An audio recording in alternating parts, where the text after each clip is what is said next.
2023 में तो पहली बेटी हुई 2024 में। उसके बाद अपोस्टल जी सिस्टर फिर दोबारा जब प्रेग्नेंट हुए तो जुलाई 2025 में इन्होंने कंसीव किया था। को थोड़ा छाती में ऐसे दर्द रहता था, एलर्जी रहती थी और उसके बाद अपोस्टल जी थोड़ी बहुत मेडिसिन ले रहे थे। फिर से अल्ट्रासाउंड रिपोर्ट हुई तो अपोस्टल जी उस रिपोर्ट को देखकर सब डर गए। ये बताते कि उस रिपोर्ट में अल्ट्रासाउंड में आया था कि जो बच्चे का दिमाग है वो विकसित ही नहीं हुआ, इतनी ज्यादा कॉम्प्लिकेशंस थी। उसके साथ साथ किडनीज का भी साइज बढ़ गया था। उसमें जो बच्चा है उसका ब्रेन पूरी तरह नहीं बना, वो इनकम्प्लीट था। ये बहुत खतरनाक और मेजर विषय है। अपोस्टल जी जो बीच में सिस्टर खड़े हैं इनका नाम है सिंकू, साथ में इधर इनके हस्बैंड हैं और इधर इनकी सिस्टर हैं।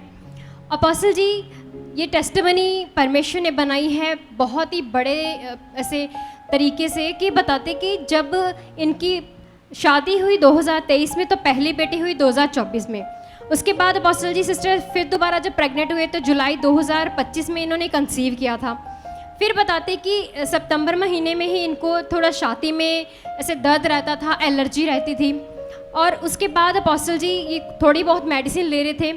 जब छठे महीने में अपोस्टल जी इनकी फिर से अल्ट्रासाउंड रिपोर्ट हुई तो अपोस्टल जी उस रिपोर्ट को देखकर सब डर गए। ये बताते कि उस रिपोर्ट में अल्ट्रासाउंड में आया था कि जो बच्चे का दिमाग है वो विकसित ही नहीं हुआ, बना ही नहीं है आधा और इतनी ज़्यादा कॉम्प्लिकेशंस थी। उसके साथ साथ किडनीज का भी साइज बढ़ गया था, उसमें भी स्वेलिंग थी, दिल में भी वो डॉक्टर शेद बता रहे थे। और अपोस्टल जी इस बात को सुनकर ये सिस्टर जो थे इतनी ज़्यादा घबरा गए थे कि बताते कि नहीं फिर से इनके दिमाग में डालो जी जब इसको प्रेगनेंसी हुई तो क्या क्या हुआ था उस बच्चे को जो रिपोर्ट में आया। जी अपोस्टल जी उस समय जब छठे महीने में इनकी अल्ट्रासाउंड रिपोर्ट हुई तो डॉक्टर ने जब रिपोर्ट की तो उससे पहले सारे अल्ट्रासाउंड ठीक थे। जी अपोस्टल जी छठे महीने के ही अल्ट्रासाउंड में मतलब प्रॉब्लम्स आनी शुरू हो गई थी और तब इन्होंने कंटिन्यू कितने सारे अल्ट्रासाउंड करवाए अलग अलग डॉक्टर से। बताओ पहले। उसमें आया था अपोस्टल जी कि जो बच्चा है उसका ब्रेन पूरी तरह नहीं बना, वो इनकम्प्लीट था। सुनो ध्यान से, पहले सारे अल्ट्रासाउंड ठीक आते थे लेकिन छठे महीने में जाकर जो ब्रेन है वो पूरा विकसित नहीं हुआ, वो नहीं बना पूरा। जी ये बहुत खतरनाक और मेजर विषय है। जब तक तुम सीरियस नहीं हो जाओगे इन बातों से तब तक तुम्हें वो आनंद नहीं आएगा जो परमेश्वर तुम्हें देना चाहता है। अच्छा फिर अपोस्टल जी जो अंदरूनी हिस्सा ब्रेन का नहीं बना था उस हिस्से को कॉर्पस कैलोसम कहते हैं। उसकी तस्वीर है जैसे स्क्रीन पर देख रहे हैं, जो इधर वाइट कलर का अंदर रेशे वाला पार्ट है वो बना ही नहीं था। ऐसे था इनका। जी ये जो रेड निशान दिया है अपोस्टल जी ये एक साइड नहीं बना है। इसे क्या बोलते हैं? इसे बोलते हैं कॉर्पस कैलोसम और ये कॉर्पस कैलोसम। और ये इस बीमारी का नाम है कि एक साइड से वो ब्रेन नहीं बना और यही इनके टेस्ट में आ रहा था। जी अपोस्टल जी ऐसे हिस्सा ही नहीं बना हुआ था। तो उसके साथ साथ जब इन्होंने अलग अलग डॉक्टर से और भी अल्ट्रासाउंड करवाई तो बच्चे के अंदर और भी ज्यादा प्रॉब्लम्स आने लगी है अपोस्टल जी। जैसे किडनी का साइज बढ़ गया था और उसके साथ साथ एक डॉक्टर ने तो बताया कि इसके दिल में भी छेद होने का आसार है। इतनी सारी प्रॉब्लम्स बता रही थी। ये सुनकर ये सिस्टर बहुत ज़्यादा घबराए हुए थे और डॉक्टर ने बोल दिया था अबॉर्शन करवा लीजिए, बच्चा नहीं बना। ये जैसे मतलब आप अपनी सारी मतलब जितना टाइम ये जिंदा रहेगा पैदा होने से समझ लो भी आप पीड़ा में रहोगे, दुख में रहोगे, इससे संभालते रहोगे और ये काम का ही नहीं रहेगा। दुनिया में ये काम का बच्चा नहीं है, ऊपर से तुम्हारे लिए श्राप जैसे ही है ये। उसे हो सकता है डेड ही पैदा हो, अगर सही भी मतलब पैदा हो भी गया, जितना टाइम जिंदा रहा तो तुम इसको देखकर रोते ही रहोगे, परेशान रहोगे। दिखाओ नीचे वाले टेस्ट। ये सारी अल्ट्रासाउंड रिपोर्ट से ये देखो, ये सारी जो टेस्ट है ये डॉक्टर्स के हैं, बड़े डॉक्टर जो एमडी होते हैं, एमबीबीएस। जो एमबीबीएस डॉक्टर तो एक स्टार्ट होती है डॉक्टर की पढ़ाई, उसके ऊपर अलग अलग स्पेशलिस्ट बनते एमडी डॉक्टर। ये उनकी रिपोर्ट्स हैं। सोचो ध्यान से, अगर तुमने इस बात पर ध्यान नहीं दिया तो फिर फायदा क्या है तुम्हारे बैठने का? कि वो कितना बड़ा परमेश्वर है, वो क्या कर सकता है, वो कितना शक्तिशाली है, उसका वचन क्या कहता है, वचन के अंदर क्या लिखा है। तुम्हें इन बातों को रोज अपने जीवन में रखना होगा। कैसे परमेश्वर समुद्र के 2 भाग कर देता है, कैसे वो अपने नबियों के द्वारा मुर्दों को जिंदा कर सकता है, कैसे वो लंगड़ों को चलाता है, कैसे अंधों की आंखें खोलता है, कैसे उसने अपना वचन दिया है, कौन से वचनों के द्वारा वो काम करता है, क्या सच्चाई है। अब परमेश्वर के साथ जो मेरा जीवन है ये क्या है, अब कनेक्शन क्या है। जब तक ये सारी बातें अब अच्छे से ध्यान में नहीं रखते, तुम पावर को कैसे फिर देखोगे। अच्छा, इनका ले एंड सीन होगा, दिखाओ उस समय जब ये आए, दिखाओ।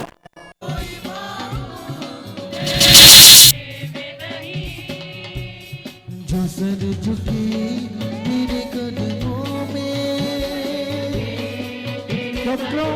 डॉक्टरों की बात पर मन नहीं लगाना, डॉक्टरों की बात पर, ठीक है। ये बच्चा हील हो चुका तेरा, और तो गवाही के साथ आएगी। चलो गाओ। ये देख लो, अब ये बच्चे को देख लो, ये वही है। देखो इस बच्चे को ध्यान से, एक भी छोटी सी भी बीमारी नहीं है अब इसमें। ये ढेरों टेस्ट पड़े जिनमें जो बताया अभी यही रोग थे। एमडी डॉक्टर कहते हैं इसका अबॉर्शन करवाओ। हम हाथ रखकर यीशु नाम से प्रार्थना करते हैं और बने रहने की इंस्ट्रक्शन देते हैं कि आप इस मिनिस्ट्री में बने रहो, चाहे हालात है, ये चला जाएगा। अब नए नए लोगों को क्या करना पड़ेगा, यही करना पड़ेगा।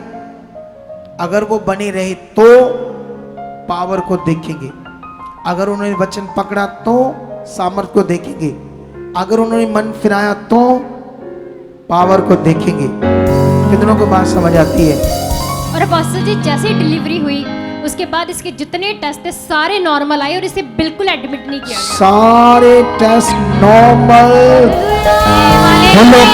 चकल में सबूत के साडा यीशु जिंदा है।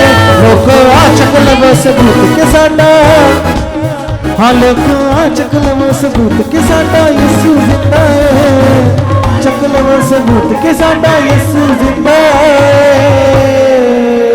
सोच लो कितने बड़े काम करता है। अब बीच में जो मेरा टॉपिक था उसको मैंने रोक कर तुम्हें ये बात क्यों समझाई, ताकि तुम्हें ये बात समझ आए कि वो शक्तिशाली खुदा क्या कर सकता है, उसका अनुग्रह क्या है, उसका कंप्लीट पैकेज क्या है, दुनिया क्या है, संसार क्या है। कभी थोड़ा सा डिफरेंस तो चेक करो। आज मैं एक गवाही सुन रहा था एक बहन की, वो कहते 1.5 साल तक अपने एरिया के चर्च में गई, लेकिन अब जो सेवक है उसमें भी दम चाहिए लोगों को सिखाने के लिए, बढ़ाने के लिए। अब 1.5 साल के बाद उसने प्रभु को, उस परमेश्वर को जिसने सृष्टि को रचा है और जिसके पास ही सारा हल है इस दुनिया का, किसी के पास हल नहीं, जिसने दुनिया को रचा है उसी के पास सारा हल है, उसको छोड़कर वो मरे हुए इंसानों की पूजा कर रही थी जाकर, जो इंसान है नॉर्मल। तुम्हें याद है एक अभी खड़े रहना इधर ही, ठीक है। तुम्हें याद है थोड़े दिन पहले मैंने एक उदाहरण दी थी आप लोगों को, और जिसे मैंने कहा था पक्का लिख के रख लो, इसे बोलना नहीं। सुनो, मैंने कहा था इंसान 2 तरह का है, एक शरीर और दूसरा आत्मा। शरीर को जिंदा रखने के लिए रोज रोटी चाहिए। अगर जो रोटी इंसान खाएगा वो बासी है, खराब है, मिलावटी है, उसका भोजन मिलावटी या जहरीला है, ऐसा भोजन खाने से क्या होगा बताओ? खतरनाक बीमारी बनेगी, इन्फेक्शन होगी, जहरीला खाना होगा तो मनुष्य मर जाएगा, उसका शरीर डेथ कर जाएगा। सोचो, जैसे शरीर को जिंदा रखने के लिए सही फूड चाहिए, दुनिया में इतनी बीमारियां आने का कारण ही है कि शैतान ने लोगों के दिमाग को पकड़कर उनका खाना बिगाड़ दिया। लोगों के अंदर इतना लालच डाल दिया कि किसी भी भगवान की पूजा करने वाले लोग नकली दही, दूध, पनीर बेचते हैं, जाओ चेक करो।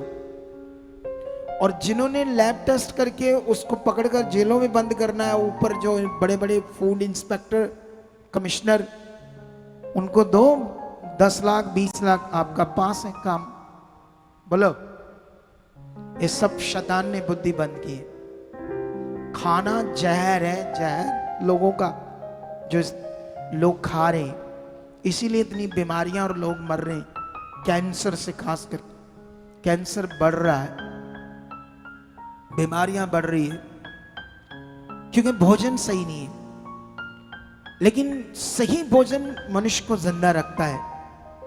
इसी तरह से जैसे शरीर को जिंदा रखने के लिए भोजन चाहिए, इसी तरह से आत्मा का भोजन है परमेश्वर की धार्मिकता, उसकी भक्ति। आप मान लो ये एक भगवान है, ये दुनिया का एक भगवान है, ठीक है, ये और ये एक मनुष्य है। इसने दुनिया से सीखा कि ये भगवान है, पर वो नहीं है।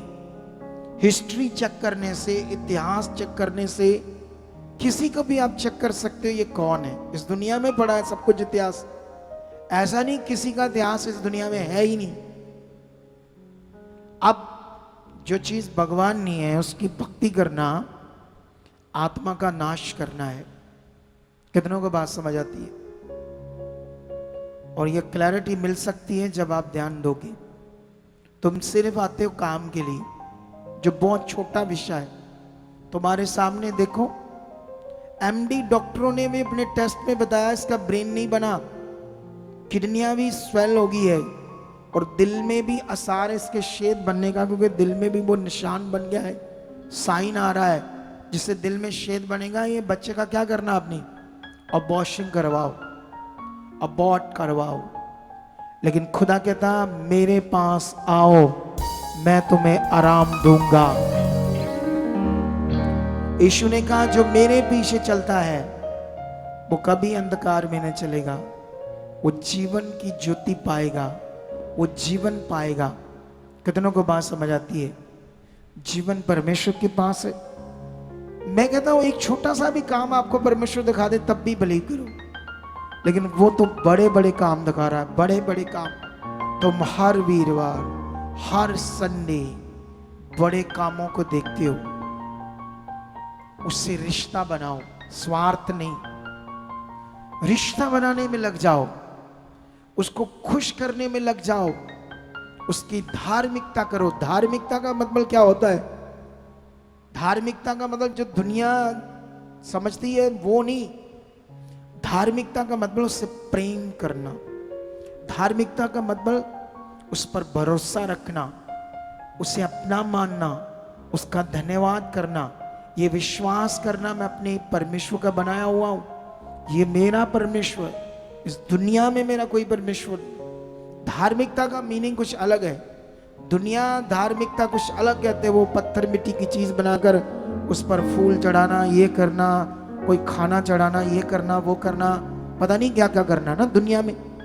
बोलो, धार्मिकता का मतलब उसके साथ चलना।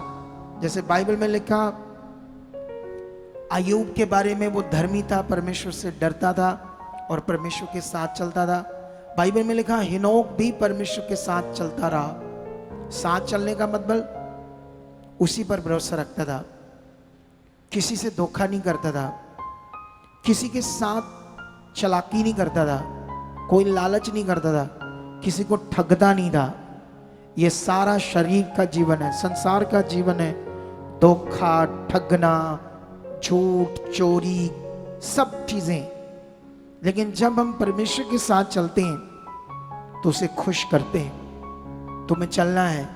तुम जब संगति में आते हो तो प्रभु कहता है मेरी 10 बजे संगति है, मेरे बच्चों में 9:30 बजे हाजिर हूं तुम्हारे लिए। तो तुम शरीर में क्या कहते हो? हाय प्रभु, जल्दी नहीं आ जाता प्रभु, प्रभु थक जाइदा इत्थे ज़्यादा लंबा हो जाता सत्संग है प्रभु। पर एक गल ही जो असी बीमार होने ना अं हॉस्पिटलों के बाहर बैठे रहने 2-2 4-4 दिन प्रभु उदों नहीं अं थकते। साडा बंदा अंदर मर रहा होंदा बैड ते अं बाहर कदी चाह पी रहे ने कप प्लास्टिक के कप च वो मट्ठी जी खा के गुजारा कर रहे हैं मूँह सुक्के होंगे कदों ठीक होएगा। बाहर धक्के खा रहे हैं गर्मी च उदों नहीं अं थकते प्रभु। बाबियां दे संगल खा खा के भी नहीं थकते।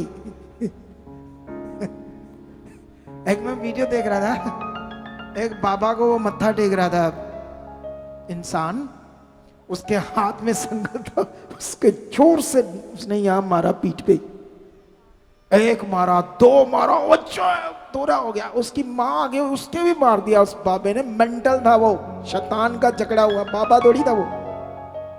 यहाँ प्रभु तुमसे प्रेम करता है तुम आगे आते हो हम हाथ रखकर तुम्हारी प्रेम प्रार्थना करते खुशी से। उधर संगल मारते कोई चिमटे मारते कोई स्वाह खवाते थानू अज्ञानता का जीवन संसार का वहां टाइम देते थे अपनी बारी के लिए। यहाँ प्रभु ने देखो तुम्हें ठंडा करने के लिए पानी लगाया पंखे लगाए अच्छे से बैठे हो गेस्ट की तरह आते हो चेयर पर बैठते हो आराम से बैठते कोई झाड़ू नहीं कोई पोछा नहीं फिर भी कहते हम थक जाते हैं। शर्म आनी चाहिए ऐसे लोगों को जिन्हें ये समझ नहीं आता प्रभु का प्रेम। कितनों को बात समझ आती है? मन फिराओ उसके साथ चलो। कितनों को बात समझ आ रही है? आज देख लो दिखाओ इस बच्चे की शक्ल उसका चेहरा उसका फेस। चलो गाओ और तारीफ करो। लोको आ चक लवो सबूत के साडा यीशु जिंदा है। लोको आ चक लवो सबूत के साडा लोको आ चक लवो सबूत के साडा यीशु जिंदा है। लोको आ चक लवो सबूत यीशु जिंदा है।